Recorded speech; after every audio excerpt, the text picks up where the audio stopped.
Hello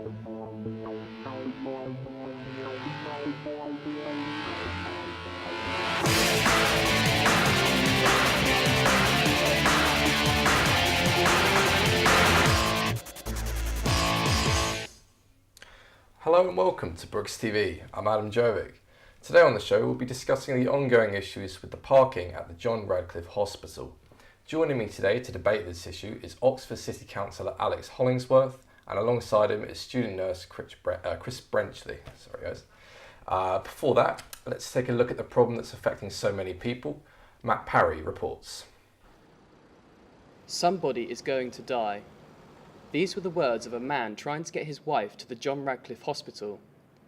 He fears that the traffic in Headington will leave people at risk. With drivers in daily gridlock, getting into the hospital is impossible. So we've been sitting here for 5 minutes, currently stuck in near gridlock, traffic jam, just outside the JR. Traffic in and around the hospital is affected by the council's Access to Headington project.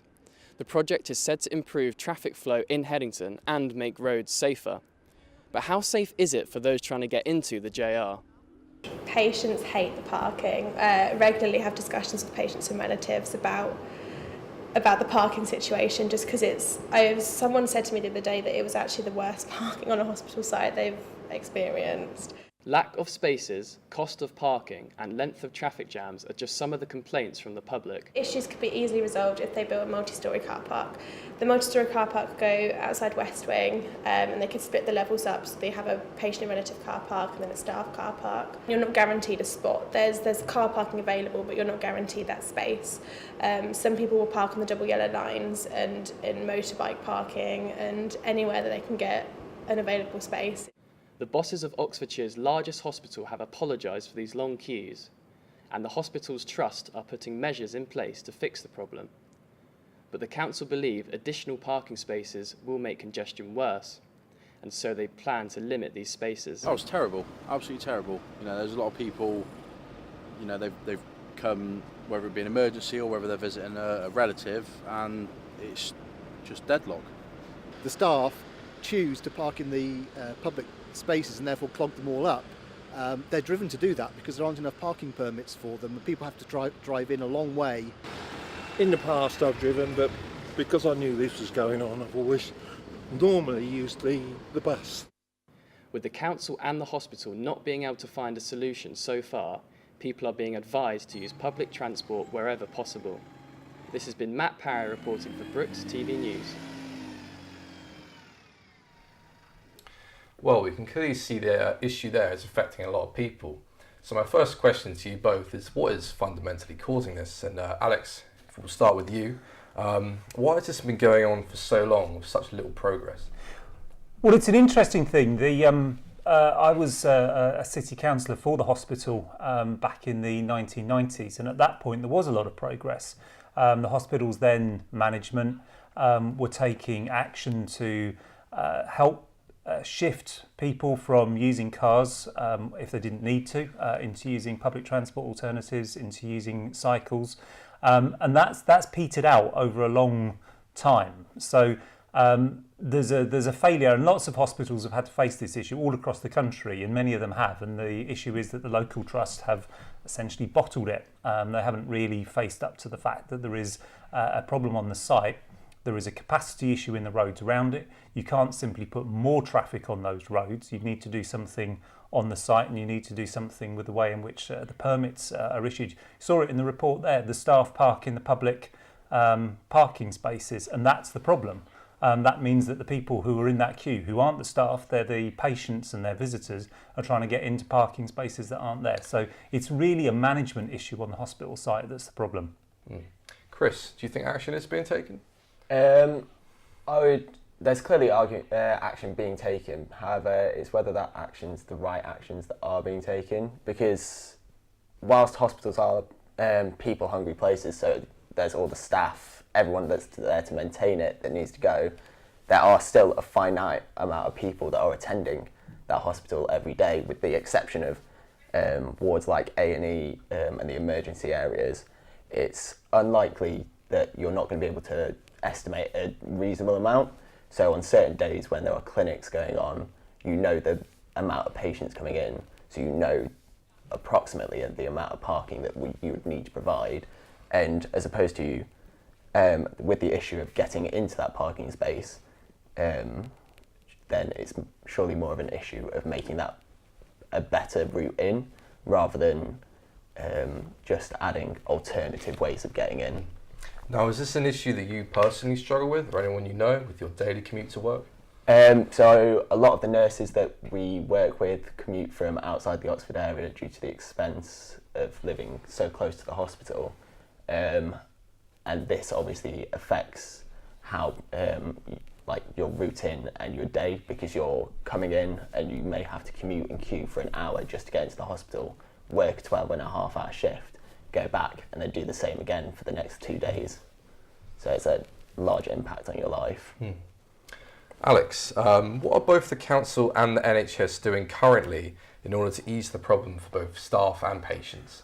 Well, I think the NHS have done, the trust that is, have done some things, but they've also done some other things which have made it worse. So one of the things they've done which have improved it, they've moved quite a number of administrative jobs away from the site. These are non-frontline, I guess, where a car is less of an issue in terms of they've moved those off-site to another part of Oxford. They've also been wanting to, for some years now, move a lot of the elective surgery that Chris was talking about to Banbury, to the hospital site there, but they've been unable to do that because of the well-publicised legal challenge to what they were proposing. So that's made issues difficult. They've not been able to come up with a solution there. And obviously moving some of those, as you said, fixed, finite number of visits, patients coming in for day surgery or whatever, those could go to Banbury, and that would reduce the pressure. They've also made made matters worse. The change to visiting hours, which was to essentially allow visitors any time of day, that almost entirely coincides with when the traffic jams really got bad. When you've now got people able to visit their family, and of course that's important, but that has had an impact quite clearly on the sites. And what's interesting is, as a resident of Oxford, long-time resident of Oxford, you don't get this problem at weekends. That's an elective surgery issue, but you don't necessarily get this problem on a Friday. It's only on certain days of the week, and it depends on which elective surgeries, which clinics are being run on those particular days, which drive people into the site. So I think there are things which the management of the hospital could do. The other thing which makes matters worse, and I think Chris is quite right to say, people are getting stuck in traffic jams, getting to work, and the bus is not a great alternative because it's sitting in the same traffic jam on the site.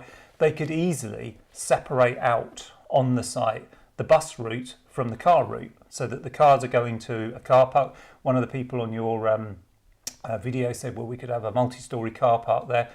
Nobody's stopping them as long as there's no increase in the number of spaces. At the moment, the spaces are scattered all across the sites. Patients, visitors don't know which ones are full. Everyone tries to go to the first car park and queues up there when there's empty spaces across the rest of the site. Just let Chris respond to that, because I know you work quite closely with the midwives. How does that impact them? Yeah, so there's, whilst there is space outside there, I believe that in 2017 there was actually plans for a multi-storey from the research that I did. No, there weren't. Which was There's never been any plan for a multi-storey. No. I believe plans came through in 2017 to build one multi-storey car park on site, but they were crumbled by the council. No, that's not true. There's never been a planning application for a multi-storey car park on the site. Not once, not in 2017, not at any time. It's an entirely false rumour that's been put around by people who should know. Do you know what it is that's preventing that from happening? Or what the reason is that a multi-storey can't be built? As I said, they've never put forward a proposal for one. There is nothing in the council's planning policies that would prevent one being built. I mean, Chris. So I would then say the argument probably is it's not being brought forward because the trust either don't want to, or they don't have the money to, or they don't have the resources to actually bring the plan forward. But there has never been a plan that has come to the council for a multi-storey car park, and it is simply not true to say that it's been turned down. Do you think that, you mentioned the bus lanes and they could include a separate lane for bus traffic to flow through. Is this something that's being looked into by the council? It's something that we're encouraging bear in mind that the site itself is entirely outside the control of the council. City Council is the planning authority. The owner of the site, in this case the trust, has to manage things on its own site. what we would like them to do is to explore these kinds of options, separate the car parking from the bus route so the buses can go through quicker and the cars don't get tangled up I'll in them. just let Chris respond to that. Do you think that would be helpful? It might be helpful. However, I think that once the buses are on site, they're very rarely an issue with the congestion, because once you're on the site, it is very much an issue of there's nowhere for the cars to go, which is what causes the build-up, as opposed to the buses that go past. And I'm sure it causes delays to their timings as well, because they're going to be stuck in that, they're going to be stuck in the traffic as well. But I don't believe personally that will separating out the bus lanes individually will make much of a difference, and there's already cycle paths separately marked out. I think the point with the buses is that there's lots of people. I know my partner works at the hospital. There's lots of people who could get a bus, but when they get to the edge of Oxford and there's the park and ride option, they know that bus is going to be sitting in the same traffic jam as their car. And given the choice between, okay, I'll sit in the traffic jam trying to get into the hospital site in my car with my music, my radio, whatever it might be, my packet of crisps, whatever, or doing it on a bus with a load of other people, there's no difference. The bus has to have an advantage. That's the way in which you attract people to use buses. They have to go quicker. And that's what works going into the city centre. The buses are able to use the bus lanes. They get there a lot quicker than any other form of transport. Now, Chris, aside from buses, what do you think could be done in order to improve the situation, either with cars or public transport? So with the cars, I think maybe the introduction of possibly a smart lane in the area, so that at peak times you can increase the traffic on either going in, because when you look at the traffic in the area, it's very rarely a two-way traffic. It's always on one side of the road. It's either everyone trying to make it in or everyone trying to come out of the hospital. So if you can increase that thoroughfare by increasing the people coming out, that would be quite positive, I'd say. And also it would then allow, if you have that smart lane for ambulances and stuff, to be able to... Slowly. We're going to take a quick break there. That's all we have time for this half. We'll be back after the break to carry on what has already been a very interesting debate.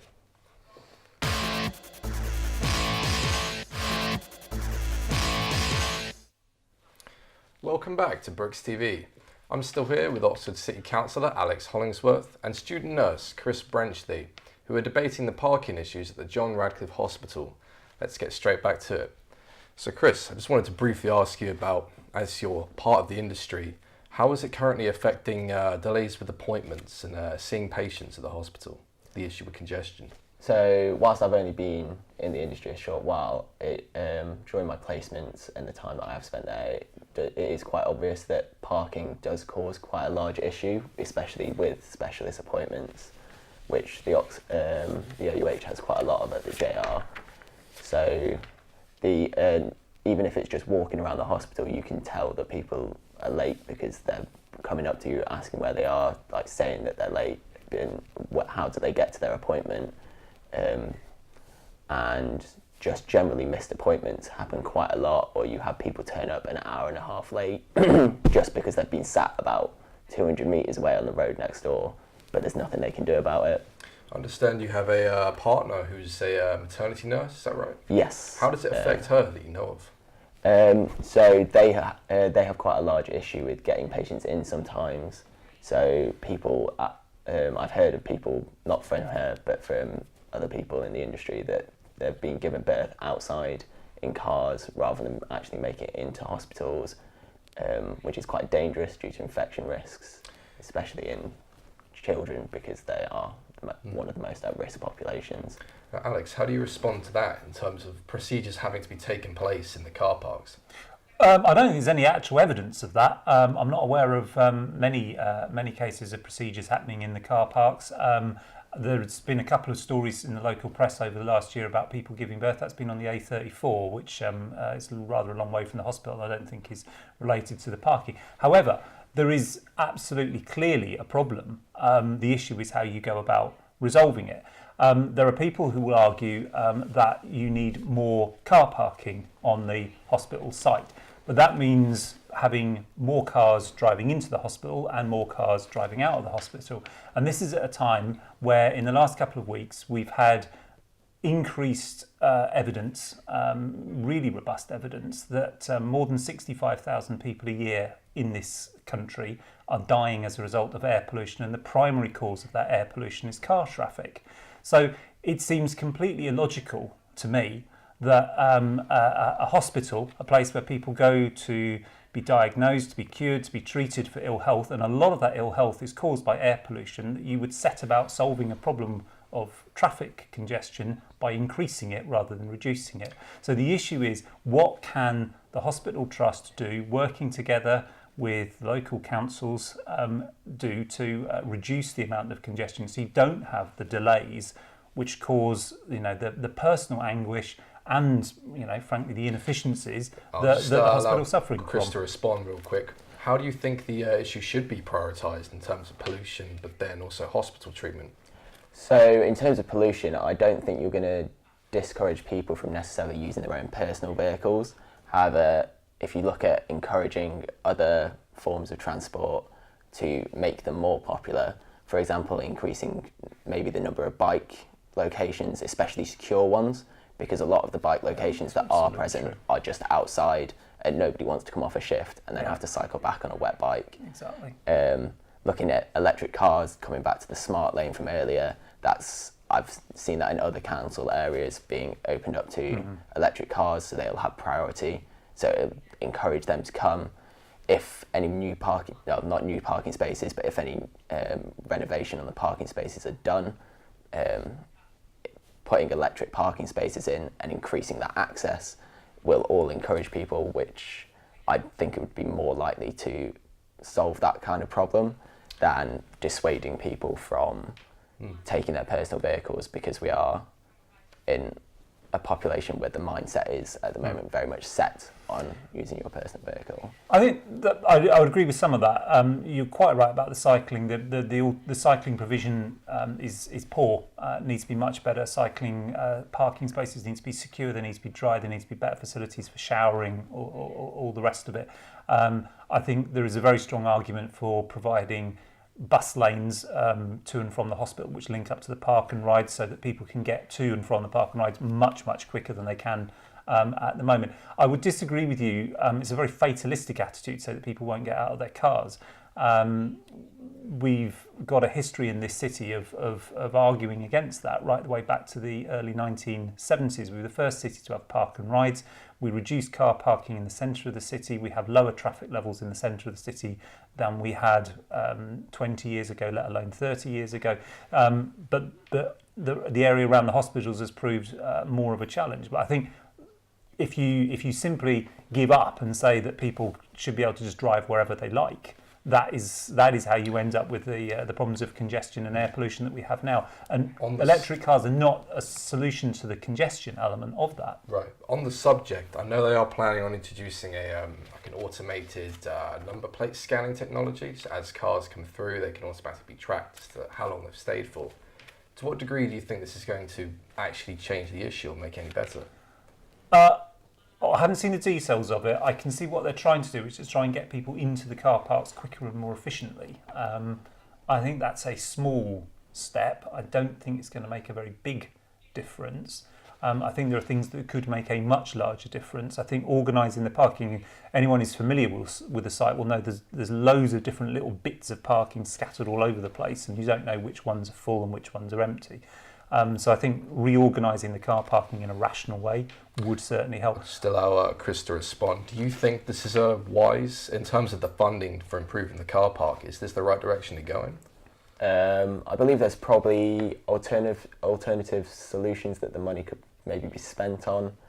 I think it will prove positive, but the extent of how positive it will prove is, I don't necessarily maybe worth the money, just because the parking spaces are still a finite thing, and all you're doing is telling people that they're full before they get there.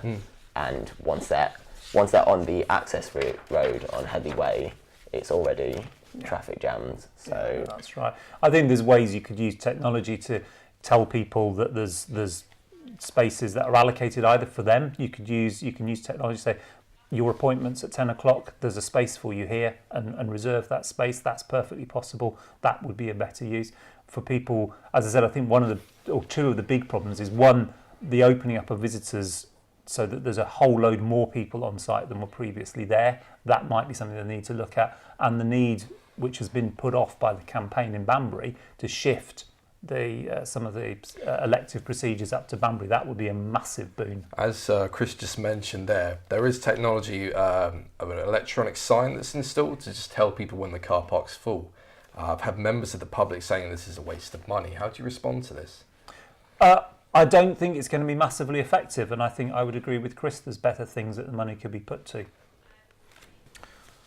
But it's the Trust's money and their proposal.